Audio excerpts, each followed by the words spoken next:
قف بالباب ونادي رب الأرباب وقل وقفت ببابك يا خالقي، أقل الذنوب على عاتقي، أجر الخطايا وأشقى بها لهيبا من الحزن في خافقي، يسوق العباد إليك الهدى وذنبي إلى بابكم سائقي، أتيت وما لي سوى بابكم طريحا أناجيك يا خالقي، ذنوبي أشكو وما غيرها أقض منامي من مقلتي، أعاتب نفسي أما هزها بكاء الأحبة في سكرتي، أما هزها الموت يأتي غدا وما في كتاب سوى غفلتي، أما هزها من فراش الثرى ظلام تزيد به وحشتي، ندمت فجئت لكم تائبا تسابقني بالأسى حسرتي، أتيت وما لي سوى بابكم فإن تطردني فوا ضيعتي،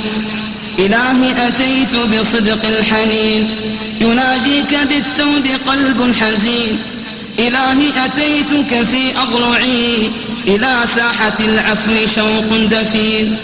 إلهي أتيت لكم تائبا فألحق طريحك في التائبين،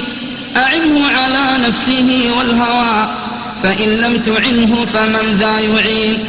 أتيت وما لي سوى بابكم فرحماك يا ربي بالمذنبين، أبوح إليك وأشكو إليك حنانيك يا رب إن إليك، أبوح إليك بما قد مضى وأطرح قلبي بين يديك، خطاي الخطايا ودرب الهوى وما كان تخفى دروبي عليك، تراني فتمهلني منة وتستر سود الخفايا لديك، أتيت وما لي سوى بابكم ولا ملتجى منك إلا إليك، إلهي من لي إذا هادني بجمع الخلائق يوم الوعيد، إذا أحرقت ناركم أهلها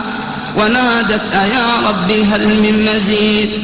إذا كل نفس أتت معها إلى ربها سائق وشهيد، وجئتك بالذنب أسعى به مخف الموازين عبدا عنيد، إلهي بمن أرتجي وما غير عفوك عني أريد، عبيدك قد أوصدوا بابهم وما لي سواك إله العبيد.